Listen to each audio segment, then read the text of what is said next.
How's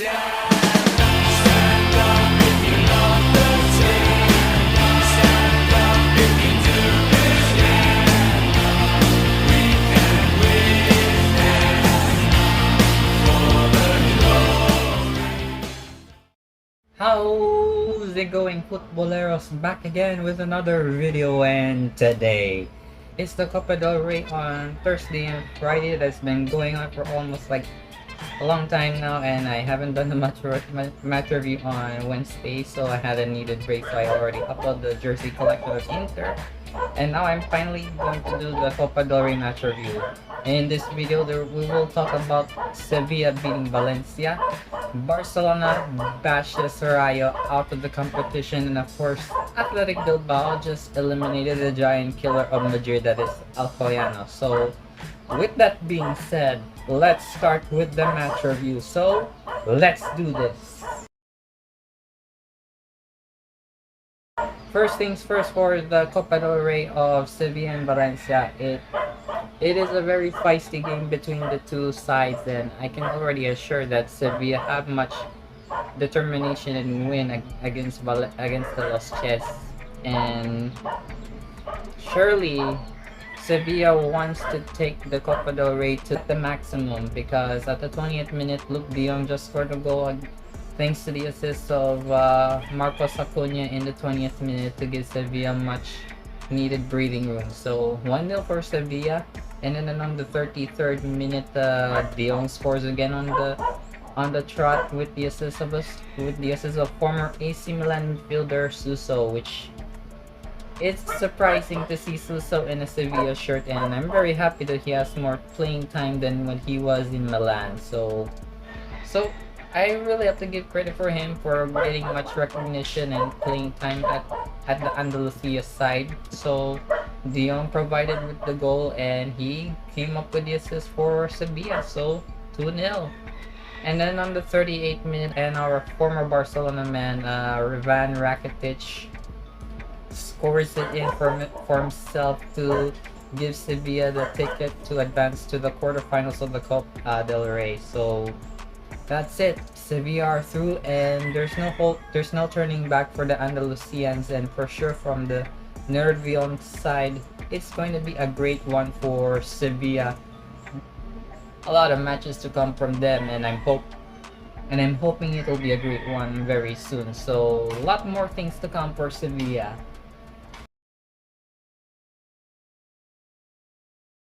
I really want to do this right now because Barcelona are doing well in the Copa del Rey than it was in the league. So yeah, it is a very far-fetched game for Barca, since our opponents is Rayo Vallecano, and we haven't seen Rayo ever since in the first division of La Liga. So they are in the second division, Segunda B, and Rayo aren't pushovers when it comes to things.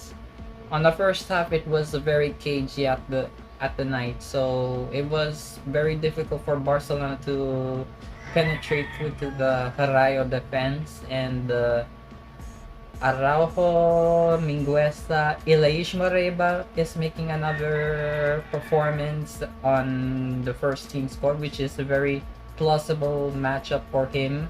And I'm really happy to see Moriba in the starters in the Copa del Rey. Maybe we will see Moriba in the league. Well, if Koeman wants to give him a lot of opportunities to him, so there's a lot more to come. And yeah, I'm giving much praises to Ilaish Moriba, and of course our youngsters like Ronald Araujo and Oscar Mingueza.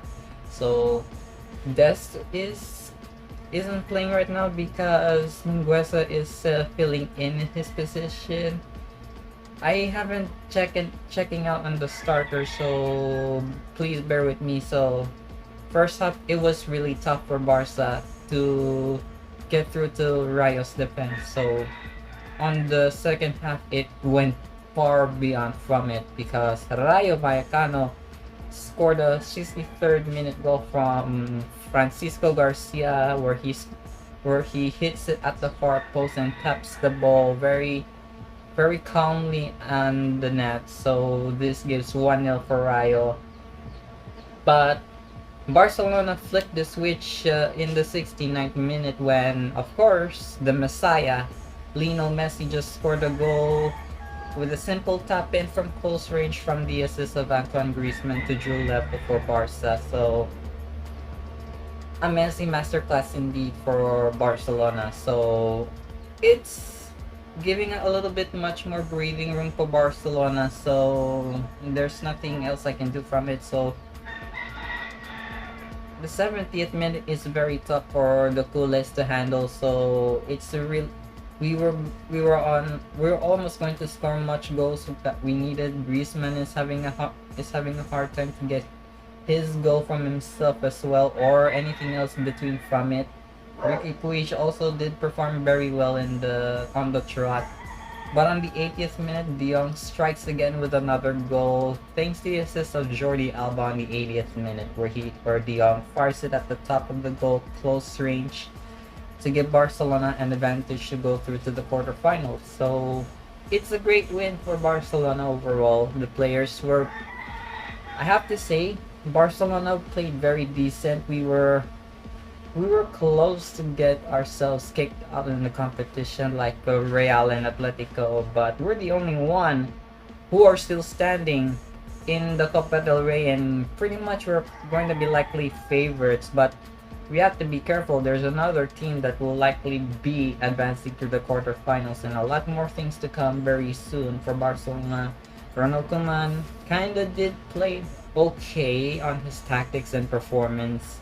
Messi, masterclass overall. He did pretty good as well. De Jong with his goal. This gives much edge for Barca, and I think Barcelona did play okay in the matchup against Raya. So good game overall. So nothing to be disgusted about from the Rayo match.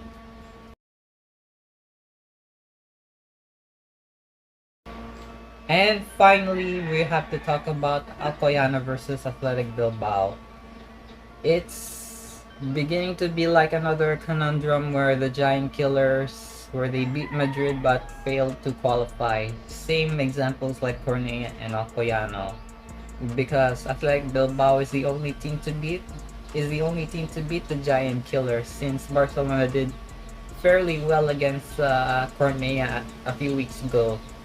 And it's pretty much the same effect that happened for Bilbao, because Bilbao played very well. They played very tactically under Marcelinho, and Marcelinho played his cards right in his tactical play, both in attack and defense aspects of the match. But Alcoyano did score some goals did score some goal on the first half on the 39th minute with Pablo Diaz, where he gives Alcoyano the goal. But Bilbao just hit the trigger on the second half, where Via Libre on the 53rd minute, where he scores the goal from the assist of Lique to give a draw for Bilbao to Drew level from the Basque. But still, Bilbao keep pushing their momentum going, and still Bilbao keep firing in all cylinders to score some goals and apply much pressure whenever they needed. And on the 78th minute, the young Iñaki Williams scored the 78th minute goal thanks to the assist of Iker Muniain to give Bilbao the advantage of qualifying to the quarterfinals. So Sevilla, Barcelona, Bilbao, and the other teams are now through to the quarterfinals, and our opponents would likely gonna be Bilbao, and it's gonna be deja vu from the Super Copa final. And I hope it won't happen again, because we're going to face Bilbao in the league. So Messi will return in La Liga for sure to have vengeance with Bilbao, and a lot more coming for the battle between Catalonia and Basque very soon. It's gonna be a very crazy matchup for Barca and Bilbao. A lot more to look forward in La Liga and the Copa del Rey very soon, and the draw for the quarterfinals will be tonight, and we will expect which team who are we going to face in the quarterfinals, and I hope it will be a very fair game for Barca. So, a lot more to come. So there you have it. Those are my match review for the Copa del Rey. I know it's a bit short and sweet. Google won't even let me going to tell me what goals that the players did. So it's pretty difficult for me to do it. So whatever, it is what it is whenever I do a match review. So yeah. Also, give a like on this video, subscribe to my channel, don't forget to notify for all the videos I'll be covering up every single week, and don't forget to hit the bell as hard as you possibly can. And also comment down below what you think about the matches that's going on in the Copa del Rey in Thursday and Friday matchup. Let me know in the comments down below. So yeah, I'm gonna talk to you soon for all the videos I'll be covering up very soon. Bye!